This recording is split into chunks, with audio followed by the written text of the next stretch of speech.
Dad cleaned out my safe and announced, "Your brother's education is the priority." I shot back, "Tell that to the IRS." That conversation cost them 36 grand. We took the $36,000. "Liam's tuition has to come first," Dad said after cleaning out my lockbox. "Yeah, try telling the IRS that," I yelled when I was filing a fraud report that screwed everything up for everyone. When I moved back in with my folks, I figured I'd stay, maybe a couple of months, 3 tops, depending on how things shook out. I just shut down a small business I'd poured my heart into for 3 years. My girlfriend of 5 years broke up with me 2 weeks after I sold it. I walked out of our apartment, lugging a few bags and what little dignity I had left. My folks were in Northbridge Hills, in a house I hadn't felt at home in since I was 19. But it felt like home, and I didn't have a ton of choices. I came back with that peaceful, sleepy feeling you get after surgery. Calm, hopeful, and trying not to feel like a total loser. I helped out, bought groceries, fixed stuff around the house, and kept my mouth shut at dinner. I didn't say much unless someone talked to me first. My money was safe, $36,000 in cash, hidden in a little lockbox behind shoeboxes in my closet. I'd slowly saved it up over 10 years. It wasn't a fortune, but it was enough to keep me from completely bottoming out. The family got-together happened about 6 weeks after I got back. The usual suspects were there. The whole family was there, aunts, uncles, cousins, even little kids I'd never seen before. Dad was out by the grill, flipping burgers or something. Mom, like always, made way too much food. When Liam showed up, my younger brother, he made a big entrance. He wouldn't shut up about getting into this fancy liberal arts college in Ashford Bay, some business program nobody had ever heard of, but everyone acted like they did. He gave me this weird, super long hug, like he was already sorry for something. That night the house felt empty, almost creepy. Everyone had left. The coffee maker was gone. I went up to my room to get away from it all. For some reason, I wandered into the closet, moved a few shoe boxes, and checked the safe. It looked normal, locked, untouched, but I had a bad feeling. I punched in the code. It beeped like it always did. I turned the handle, empty. No money, no documents, nothing. I just stood there for a minute. Then I closed it and opened it again, hoping, I don't know, that the money would magically reappear. I started looking around the room, even though I knew it was gone. Then I heard someone coming. My dad was standing in the doorway, holding a coffee mug like he was taking a walk. He said they'd talked it over and decided I shouldn't be living there for free because I wasn't pulling my weight, and Liam needed to plan for his future. So they'd taken my savings to help pay for his first year of college. He smiled like I should be thrilled to be helping out. I told him I was getting a lawyer. I told him straight up, what you did is against the law and you better pray I don't pursue this. Then I hit him where it hurt. I said, then you won't give a damn what happens next. He actually laughed. The next morning, my phone blew up. 37 missed calls, voicemails, texts, the whole 9 yards. My dad was screaming, my mom was losing it. Liam kept calling, begging me not to do anything crazy. I ignored them all. I was already gone before the sun came up with a duffel bag, my laptop, and a printout they didn't even know I had. Something from way back when, but with enough legal teeth to really mess them up. I was already halfway to Blackwood Valley, headed for my Uncle Eugene's place. He picked up on the second ring. "They actually went through with that, huh?" he said. "Good, now we're gonna make 'em sorry." He told me not to go back, and I didn't, not until I was ready to show them what a real screw-up looks like. Uncle Eugene's cabin wasn't exactly a vacation spot. It was a 2-story house way out in the woods, miles from anything. He'd built most of it himself after quitting his finance job and deciding he was done with modern life.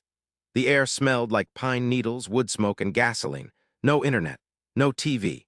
Just a landline, a generator, and a quiet that felt more real than anything I'd experienced in ages.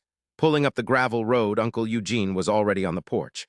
He was nursing a chipped mug and had on a sweatshirt with the sleeves chopped off.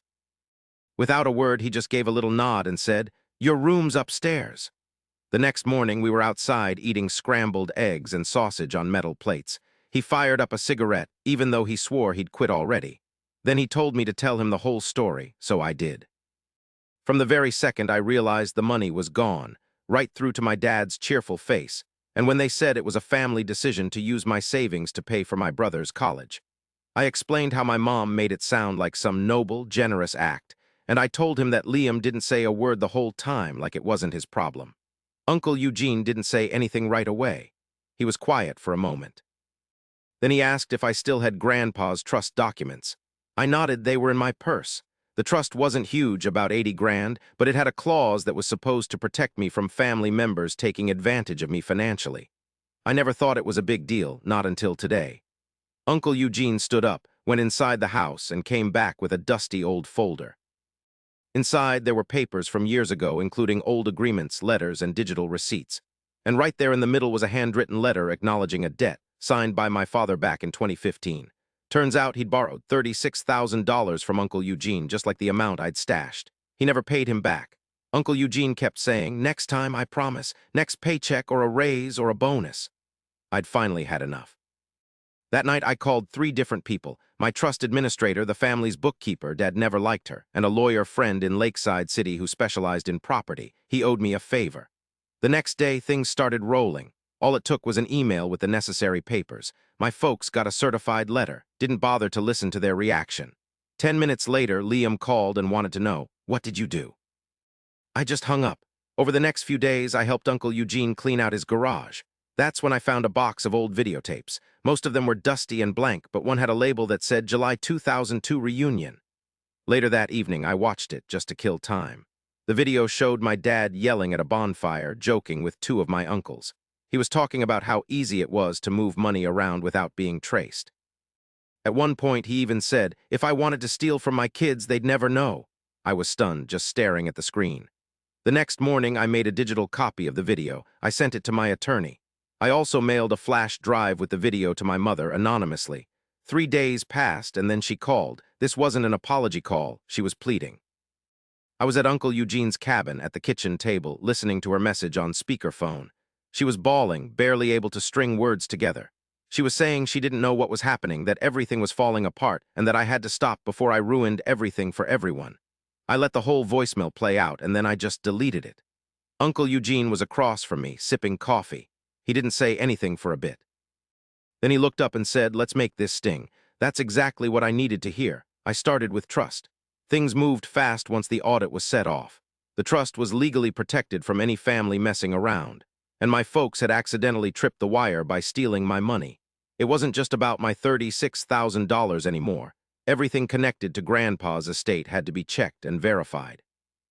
That included the car lease my parents got in Grandpa's name after he died, plus the vacation home they were secretly renting out to make extra dough. A financial investigator got in touch with them in under 2 days. I wasn't even on those calls, but I heard they were freaking out. While all that was going down, I made another move. When I started my business, I set up a fake company called Liam CI Investments. I'd only used it once to send a joke invoice, but the account was legit and under Liam's name. It was all totally legit, and now worth a fortune. I dug into everything weird happening in that account, including the last $12,000 from my business, which vanished right before I shut it down. Using the paperwork I had, I made it look like Liam had hidden money he hadn't paid taxes on while applying for financial aid and college scholarships. I sent complaints anonymously to the university and the federal student aid people. 3 days later, they put a hold on Liam's school funding to check things out. His enrollment was canceled. They kicked him out of his dorm and told him not to come back until it was all sorted. He came home that weekend. He called me 6 times and then started sending messages. He was so confused about what I was doing. He kept saying he hadn't stolen anything. He kept saying it wasn't fair. I just ignored it all. He was right, it wasn't fair. But neither was having your own parents steal your money and act like it was some kind of favor for your brother. I still had more to do. Uncle Eugene got the binder out again. We got ready, signed everything, and officially documented a debt claim for the $36,000 my dad borrowed from him 8 years earlier. We added the interest that hadn't been paid and filed it at the local records office. Then we filed an official claim against their house. It wasn't the house I grew up in. It was the bigger one they bought after my dad got promoted, planning to sell it before they retired down south. So the house was officially frozen. Couldn't be sold, rented, nothing. 2 days later, some number I didn't recognize popped up. It was Dad. I didn't answer. Instead, I drove past the house. A moving truck was there, but nothing was being loaded. Dad was pacing around the yard, yelling into his phone. Mom was on the porch, face in her hands, just wrecked. Liam was slumped against the car, looking completely lifeless. And there was this black Mercedes SUV parked on the street. I remembered when they got it, Mom called it a reward car, said it was for Liam's graduation. But the title was in Liam's name. I dug around in the government records and found out they'd listed it as a school expense on their taxes, with Dad as a co-owner. So I sent an anonymous tip to the IRS, using a fake name, and included every document I had. Fake college tuition, hidden cash, debts they'd co-signed and claimed were scholarships. It didn't take long, the account was flagged. An audit started right away. Then I pulled the trigger on my final play. There's this little website in Glen Muir, you know, the one that covers local scams and those crazy family dramas. It's not huge, but a lot of people read it. I slipped them a message, and guess what? I even threw in an old video of my dad from 2002, him cracking jokes about how easy it was to rip off his own kids. Okay, so I dumped everything on them, the house, Liam's letter saying his financial aid was yanked, the whole messy trust fund case. I swore it was all true, showed them the proof, the whole shebang. They put it online the next morning. Headline, Northbridge Hills family facing financial crime and inheritance fraud charges. It blew up. Like a local news site grabbed it, then it was all over Reddit. Even one of my dad's old coworkers chimed in, saying the company was already looking into him. That was it. He was put on leave by the end of the week. A news van showed up at their house and I got a text. "Why now?" I didn't reply. All I wanted to scream was, "You saw them hurting me and you did nothing." That night, Uncle Eugene gave me a Pepsi. We don't talk much. We just sat there watching the sunset. Then he said, real quiet like, "This is just the beginning, kid." It wasn't just that one blog post. It was the tsunami that followed. Once the story broke, things went from bad to catastrophic real fast. They blurred my dad's face in the article, but people still figured it out. His bosses, his golf buddies, even the neighbors. A girl I hadn't talked to in ages texted, "Your parents are falling apart." Seriously? Whoa, but you know what? I didn't feel ashamed anymore. They were losing everything. 3 days after the story went live, Uncle Eugene got a call from someone he knew at the estate court. Apparently my dad had just filed something new. He was saying the trust was being misused, that Grandpa's will was messed up, and that the whole thing needed another look. It was a desperate move, a last-ditch effort to take charge. Uncle Eugene chuckled when he heard it. He said something like, "Let him try. He has no clue what we've got." And he really didn't. Because I hadn't used the 2007 video, a home movie from Thanksgiving that was filmed at our old house. My dad was chatting with one of his brothers about extra cash he was getting from private clients who only paid in cash. He straight up said he'd never reported any of it. He explained how he moved the money through accounts in his kids' names so nobody would catch on. He even said on camera that he opened a bank account in my name without me knowing. I changed the video into a digital file and secretly handed it over to the IRS agent who was already on the case. But that wasn't what broke my mom. The bank records were the final blow for her. Uncle Eugene told me to formally request old financial records linked to the fake company Liam C. Investment. I figured we'd find some strange deposit, that was it. But what we found out about my mom, I never saw coming. For a whole year, she'd been sneaking little bits of money, like $300 here, $150 there, from her own account into that fake one. The notes she wrote were kinda vague, but enough of them said stuff like Liam's tutoring or urgent, that it was pretty obvious what was going on. It wasn't like she just knew. She was actively working to make it look like Liam had plenty of his own cash, so he'd have a better shot at getting that financial aid. I didn't lift a finger. When the university looked at everything, they didn't just put him on probation or something. They completely yanked his funding. No hold, no nothing, just gone. His application was flagged as a fraud.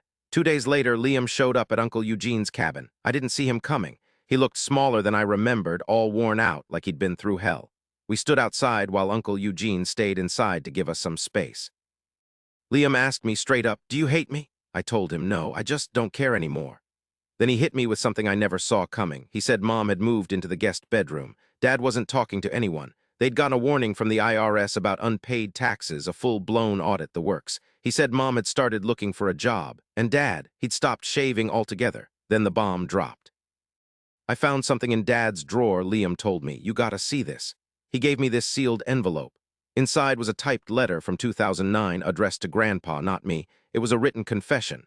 My dad had borrowed $5,000 from Grandpa, promising to pay him back in 5 years. He never paid a dime. The line at the end of the letter, it just smacked me. "If you tell Alex or Eugene, it will tear this family apart." It wasn't just about the money. It was all about them calling the shots, controlling everything, and keeping up appearances. Liam just took off without even saying sorry. He didn't cry. He didn't try to explain anything. He just said, "I had no clue they were doing all this, I swear." Later that night, Uncle Eugene read the letter and said, "Your dad, he's not just a liar, he's a coward." Then he grinned and said, "Wanna finish this up?" "I've still got one more play." What he said next completely changed the game. At first, I wasn't looking to make headlines. I didn't care if my parents cried, if my brother missed school, or if people whispered about us at the grocery store. All I wanted was my money back. They swiped 36 grand from my safe like it was nothing.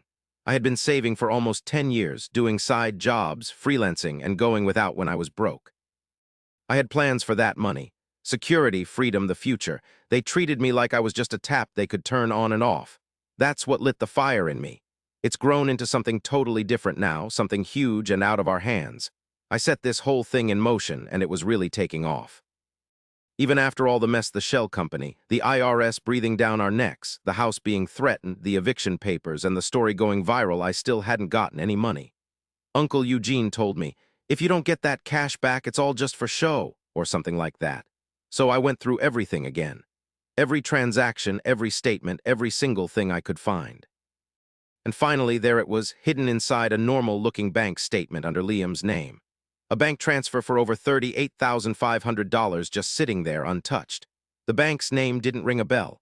I looked at the routing number. It wasn't from Northbridge Hills. It was from Rivermount, another branch of the same bank where my dad used to work. I called the bank, pretending to be Liam. I said I couldn't get into my account and needed help resetting everything. They asked some basic questions to make sure it was really him. I knew his birthday, the last 4 digits of his social, and where he'd lived. We'd lived together. I'd seen him fill out paperwork. They gave me temporary access. And there it was, $38,500 just sitting there listed under Education Disbursement Reserve. It wasn't scholarship money. It wasn't a loan. That was mine. They took my life savings, funneled it into some secret account, probably figuring they'd need it if college costs got out of hand. Uncle Eugene and I called their lawyer, sent a formal demand for the money back, and sent along all the paperwork to prove it was ours. But we both knew how long those things take, so I did something crazy. I just showed up at their house. No phone call, no heads up, nothing. They acted like it was a perfectly normal visit. Mom answered the door. She looked totally wrecked, like she hadn't slept in ages. I asked to talk to my dad. He came to the door, arms crossed, looking like a stone wall. I looked him right in the eye and said I knew where the money was. I gave him 48 hours to pay back every single penny, or I was taking this straight to civil court. I'd press charges for theft and fraud, and I'd even use that old VHS tape as evidence. I told him the trust company was getting ready to seize all their assets, every account, every shady transfer, the whole works.